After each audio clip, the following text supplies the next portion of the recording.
Terima kasih Anda masih bersama kami di Kompas Petang. Saya Cynthia Rompas. Saudara Polres Jakarta Selatan hari ini memeriksa Ketua Solidaritas Merah Putih Sylvester Matutina terkait laporan tudingan ijazah palsu Jokowi.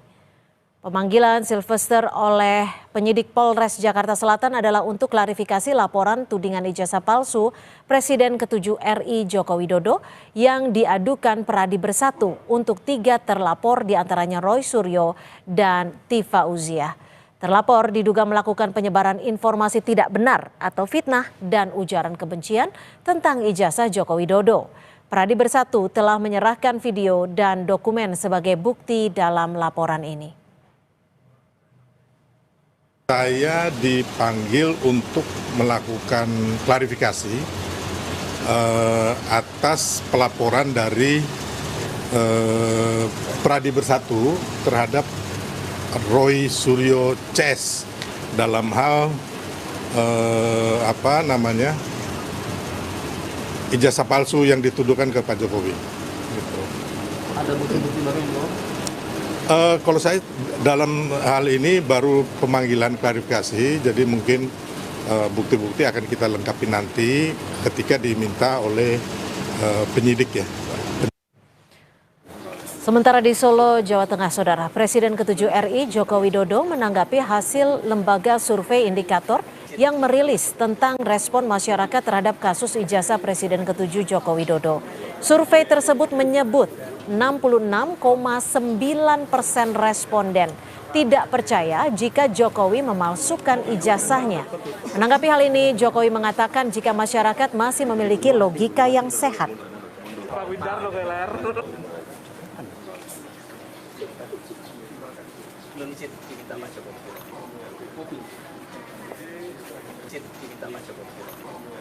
Ya, artinya masyarakat memiliki logika dan penalaran dan sehat. Memiliki logika dan penalaran yang sehat. Artinya itu. Saya kira 68% ya, menyampaikan ketidakpercayaannya. Tapi juga masih ada yang percaya, Pak? Ya, pasti ada yang pro, ada yang kontra, ada yang percaya, ada yang nggak percaya. Tapi semuanya nanti kita serahkan pada proses hukum.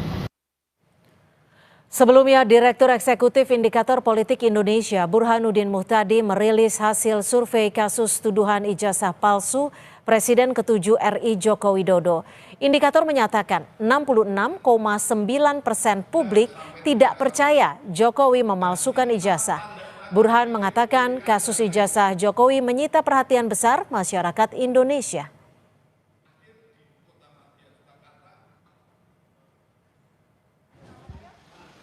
Sementara tim pembela ulama dan aktivis TPUA yang mendukung Roy Suryo CS menilai dalam polling yang sempat disampaikan pengamat hukum Refli Harun mengatakan hasil sebaliknya. Yang mereka dapatkan salah satunya bahwa 91% percaya Roy Suryo yang meragukan hasil lapor Bareskrim Polri terkait ijazah Jokowi.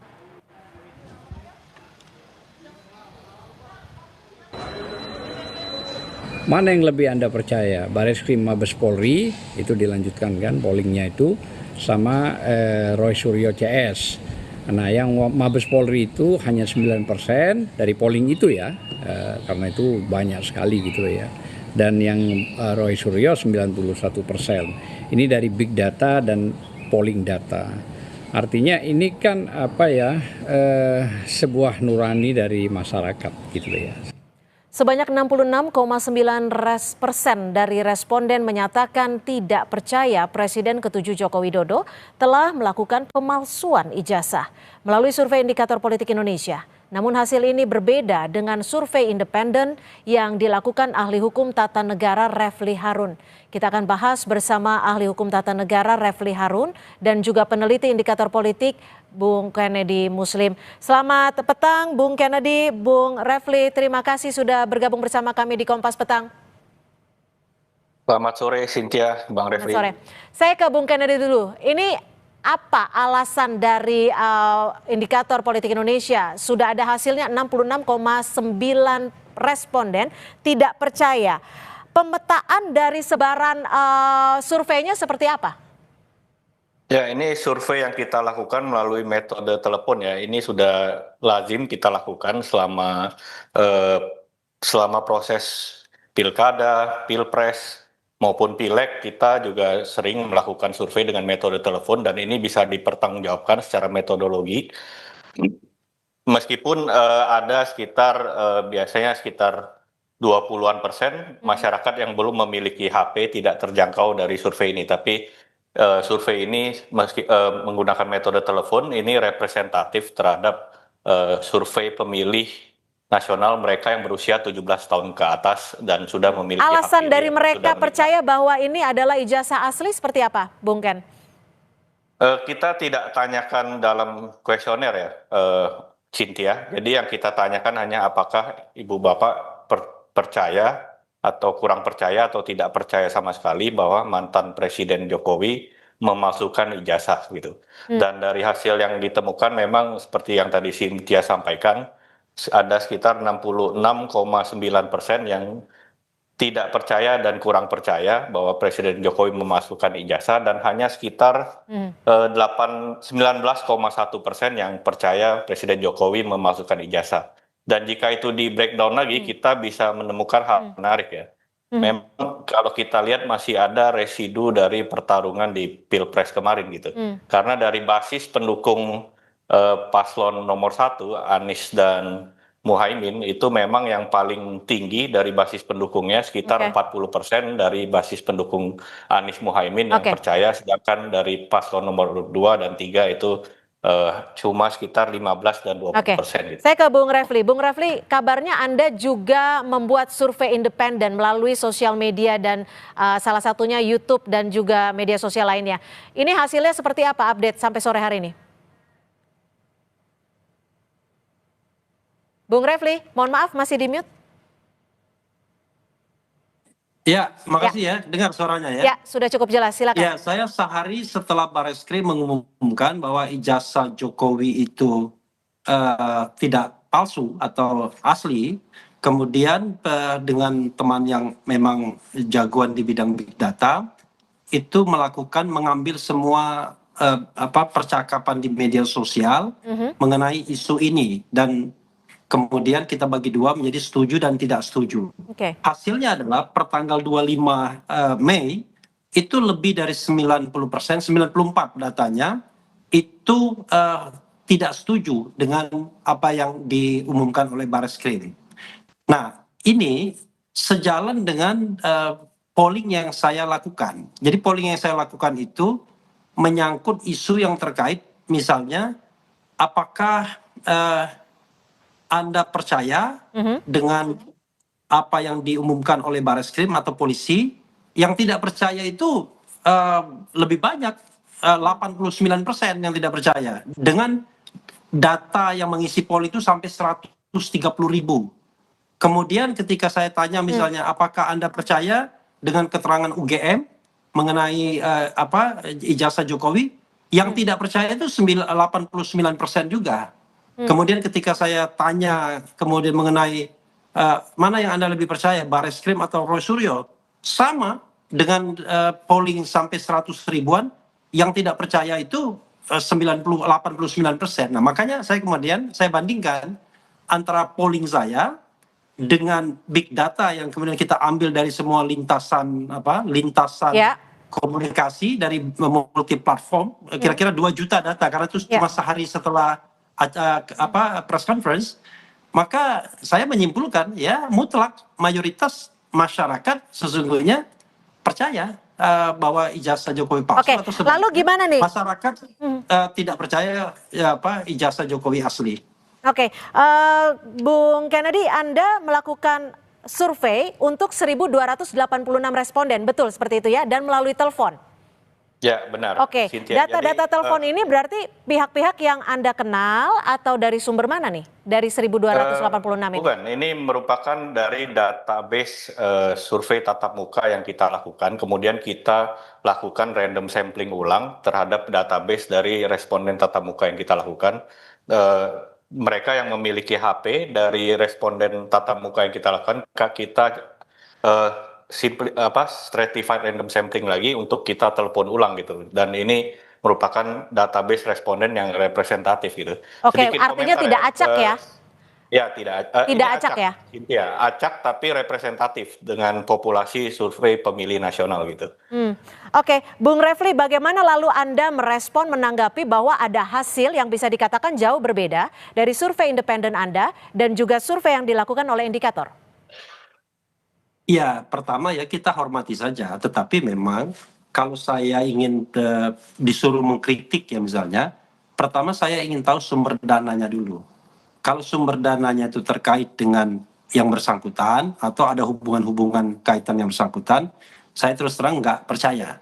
Yang kedua, apakah motivasinya untuk misalnya campaign? Kan kita tahu bahwa banyak orang sekali yang maaf kata ya dibayar untuk mengkampanyekan bahwa ijazah Jokowi asli. Itu beda sama masyarakat yang biasanya yang ngomong apa adanya. Yang berikutnya adalah kalau saya lihat random ya, saya kok agak sedikit mengkritik random samplingnya karena yang dijangkau kan sesungguhnya adalah orang-orang yang punya HP dan kemudian itu berasal dari database saja, database indikator. Makanya saya agak mengkritik randomnya. Saya kira patut dipertanyakan. Kedua, berikutnya adalah pon survei itu ya saya juga itu kan bias terhadap orang-orang yang bisa dicapai dengan telepon. Nah berikutnya dua terakhir adalah soal pertanyaan dan soal jawaban yang tersedia. Begini, kalau soal pertanyaan ya, pertanyaan yang disampaikan menurut saya too strong.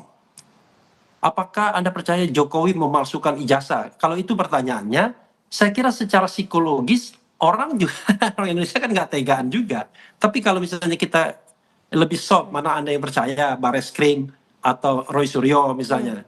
Nah, kemudian apakah Anda percaya dengan UGM misalnya, percaya tidak percaya, dan variabelnya itu tidak abu-abu. Terakhir jawaban variabelnya begini, percaya, kurang percaya, tidak percaya sama sekali variabelnya. Maka kurang percaya, cukup percaya, itu menurut saya variabel abu-abu yang sering sekali digunakan surveyor. Baik, gimana Bung Kennedy jika survei Anda ditanggapi atau dilihat sebagai suatu survei dengan apa abu-abu gitu seperti dikatakan seperti itu? Saya tidak ingin berdebat gitu ya untuk hal ini karena menurut saya survei yang tadi disampaikan oleh Bang Refli lakukan itu menurut saya dari sisi metode saya udah berbeda gitu. Itu tidak apple to apple untuk dibandingkan dengan hasil survei yang kita lakukan gitu. Selain karena pertanyaannya pun juga berbeda ya, perumusan pertanyaannya gitu. Survei Bung Refli menurut saya juga itu kalau tidak, koreksi saya kalau saya salah gitu. Sepertinya hanya menangkap sentimen dari sosmed ya, dan itu pun saya belum lihat secara mendetil dari platform mana saja gitu loh. Tapi survei yang kita lakukan ini sudah bisa kita pertanggungjawabkan karena sudah sering kami lakukan selama musim pilkada, pilpres dan pileg gitu loh. Dan itu sejauh ini bisa kami pertanggungjawabkan gitu, metode dan juga hasilnya bisa dipertanggungjawabkan. Artinya bagaimana indikator membuat survei ini? Ini motivasi Anda membuat survei ini atas dasar apa? Ini sebenarnya pertanyaan tambahan yang kita lakukan karena rilis yang kita lakukan kemarin itu ingin mengecek persepsi terhadap kinerja penegakan hukum di Indonesia gitu. Tapi ada pertanyaan tambahan karena ada isu mutakhir terkait dengan pemalsuan ijazah Jokowi ini. Oleh karena itu ada pertanyaan tambahan ini. Oleh karena itu kita tidak bertanya banyak pertanyaan kan karena ini hanya pertanyaan sisipan gitu loh. Jadi tidak ada motivasi lain selain menangkap sentimen publik terhadap isu yang termutakhir yang banyak dibincangkan oleh publik gitu loh. Dan memang di data kami temukan awareness terhadap isu dugaan ijazah palsu Jokowi ini memang sangat tinggi ya, 76% gitu yang sudah pernah mendengar soal isu ini gitu. Meskipun saya secara pribadi menganggap isu ini bukanlah isu yang produktif gitu. Bung Refli, dengan hasil survei ini, apakah Anda melihat akan mempengaruhi dari proses hukum yang saat ini sedang berjalan? Iya, sekarang ini menurut saya ya baik pihak Jokowi maupun pihak yang di luar Jokowi kan berusaha mempengaruhi publik saat ini. Yaitu agar kalau dari pihak Jokowi ya case close, bahwa tidak ada media atau forum untuk mempertanyakan soal keaslian ijazahnya. Tapi dari pihak lain berharap bahwa tetap ada. Nah, karena itu menurut saya ya harusnya ya ini bisa ditangkap oleh pengadilan. Karena pengadilan itulah tempat yang sah untuk membuktikan ini semua sepanjang itu dilakukan dengan prinsip-prinsip tata kelola pemerintahan yang baik, good governance, clean government. Dan kita tahu bahwa sedang berproses ada yang namanya gugatan perbuatan melawan hukum di Solo. Disitulah menurut saya harus dibuktikan apakah ijazah Jokowi itu asli atau tidak. Karena apa? Kalau forumnya perdata, menurut saya jauh lebih bermartabat karena tidak membuat orang menjadi pesakitan terlebih dahulu, baik sebagai tersangka maupun terdakwa. Nah, ini yang menurut saya ditunggu masyarakat sebagai hak masyarakat, apakah memang ijazah itu asli atau tidak, begitu. Bung Ganedi, singkat saja, saat melakukan survei, pola-pola seperti apa yang Anda bisa simpulkan dari responden Anda? Ya, kalau terkait dengan isu dugaan ijazah palsu Jokowi ini, ya pola-polanya seperti yang tadi saya sampaikan di awal ya. Yang paling menarik tentu saja dari basis wilayah dan juga basis dukungan Pilpres itu kita melihat pola ya masih sama dengan pola pengkritik Jokowi ya atau anti Jokowi itu ya masih sama di sini karena banyak mengumpul di pendukung Anies dan Muhaimin yang mencapai 40% yang percaya dengan isu tersebut gitu loh. Sedangkan di basis pendukung 02 dan 03 itu sangat rendah, masih di 20 dan 15% gitu. Kemudian dari wilayah juga seperti kita bisa duga itu yang tinggi misalnya di Banten, di Madura gitu, di Sumatera Barat gitu. Baik. Jadi saya tidak kaget dengan hasil itu. Baik, terima kasih Bung Kennedy Muslim, peneliti dari Indikator Politik, dan juga Bung